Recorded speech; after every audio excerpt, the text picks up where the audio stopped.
Bienvenue sur ma chaîne YouTube. Alors, ceux qui me connaissent, moi c'est Franck Edwin. Vous ne me connaissez pas.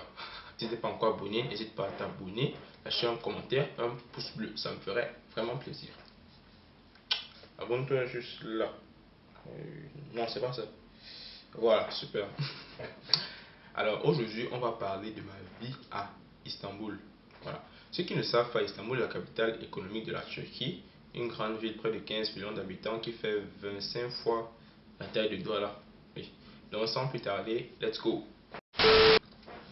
Alors, premièrement, on va mentionner les Turcs. Les Turcs sont des gens vraiment... Ils sont des bons gens, ils sont aimables, gentils, tout ce qu'on peut dire. Et il y a toujours les exceptions. En présence des Noirs, surtout les gens, ils ont tendance à se sentir menacés. Je ne sais pas pourquoi. Un exemple très... Non, je disais dans le métro. Le métro a freiné brusquement. Maintenant, mon corps, je rentre un peu comme le métro freine. Mon pull, mon hoodie, ça touche un blanc. Il fait comme ça. Je ne sais pas si c'est à cause du corona ou c'est parce que je suis noir, je ne sais pas trop. Un autre jour aussi, voilà, voici un autre exemple. Les noirs ont tendance à marcher en route. Une mère peut peut-être marcher avec son fils et puis elle voit un noir à côté de lui. À côté d'eux, voilà. Elle voit un noir passer à côté d'eux.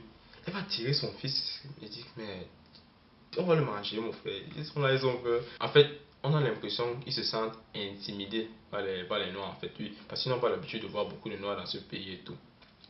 Elle a oublié. Les Turcs, si ils aiment les animaux, je ne comprends pas. Tous les coins de rue à Istanbul, chiens et chats. Comme je parle même là, regardez les chats. Regardez. Comme je parle même là, donc c'est comme si je savais. C'est un truc, c'est comme ça que c'est. Il n'y a rien à faire. Chiens et chats, tous les coins d'Istanbul. Le deuxième truc que j'aimerais mentionner, c'est la météo.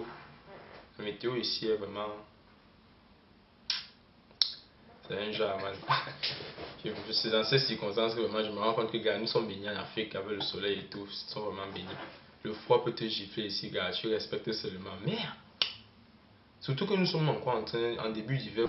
Vous voyez un peu. En début d'hiver, le froid en train de... Bon, c'est vrai que ça danse, il fait souvent chaud-froid. Mais quand le froid commence, le hélélé. Le troisième point que j'aimerais souligner, ce sont les infrastructures. Figurez-vous que l'aéroport d'Istanbul est le plus grand aéroport au monde. Ça, c'est un truc que moi j'ignorais maintenant ici, mon frère. Mais l'histoire là est grande, man. Je suis arrivé aussi comme un gars à Paris. Quand je vois tout avec les routes, tout est organisé dans ce pays, c'est vraiment propre. On a du travail, man, en Afrique là-bas. Bon, en tout cas, on va émerger, c'est rien. Le système routier est juste parfait. Ils ont les facilités. Tout a été mis à votre disposition pour ceux qui viennent d'Istanbul. C'est très facile. Il y a le métrobus, c'est hyper moins cher, surtout pour les étudiants. Mais je ne vous conseille pas les taxis. Maman, ça fait là, tu peux rentrer au village, man. J'ai pris le taxi sur un jour. J'ai payé, c'était combien? 30 000 environ. Le taxi, voilà l'aéroport. 30 000. Il fallait me voir le jour là, je n'ai pas dit quoi. Et c'est non négociable le taxi là. Parce que ici, le taxi, même si tu quittes peut-être sur une distance à peine 100 mètres, tu vas payer minimum 13 télé. D'environ 800 francs, un truc comme ça. 13 télé. Le quatrième point que j'aimerais souligner ici, ce sont les vêtements. C'est comme si ici, là, non, les habits, c'est le cas avec. C'est moins cher, gars. Attends. Tu vois, comment tu vas dans nos pays? Oh, petite boutique là, quelqu'un un peu son argent là, pop, tape une fois la boutique, que c'est 15 000. Tu dis quoi, le pantalon 15 000. Tu viens ici 2500.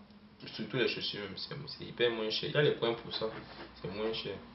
Le cinquième point que j'ignorais totalement en venant ici, c'est la langue.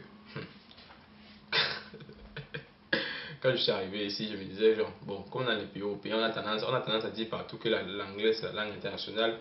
Ici, je ne suis pas sûr que c'est plus de 10% de la population qui parle anglais. Personne ne parle anglais ici. Si tu trouves quelqu'un qui parle anglais, c'est que tu es hyper chanceux.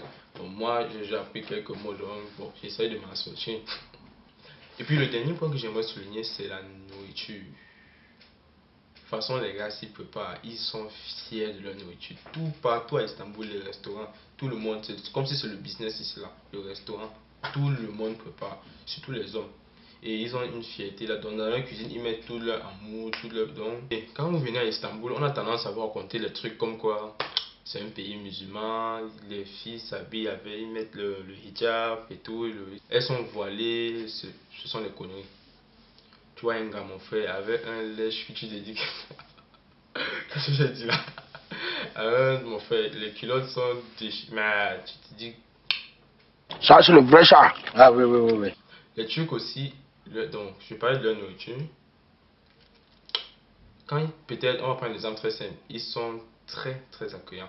Je me rappelle un jour, j'allais dans une boutique juste pour me renseigner, pour voir genre, la grille des prix et tout. J'entre, je n'ai rien demandé. Ils me donnent d'abord un petit café, ils me proposent un café, ils me donnent un biscuit, non pas un biscuit, un gâteau que je mange. Enfin, j'étais genre, si on avait ça même en Kouloulou, il y a aussi quelqu'un qui des trucs quand je fais les habits. Non, c'est grave. Alors, on arrive au terme de cette vidéo. Merci d'être resté jusqu'à la fin. Si elle vous a plu, n'hésitez pas à vous abonner, un commentaire, un pouce bleu surtout. Et pour m'encourager vraiment, je ferai d'autres vidéos comme ça. Je fais des vidéos sur les social experiments, les pranks. Je vais décrire ma vie à Istanbul constamment.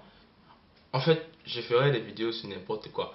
Donc, merci d'être resté et on se dit à la prochaine vidéo.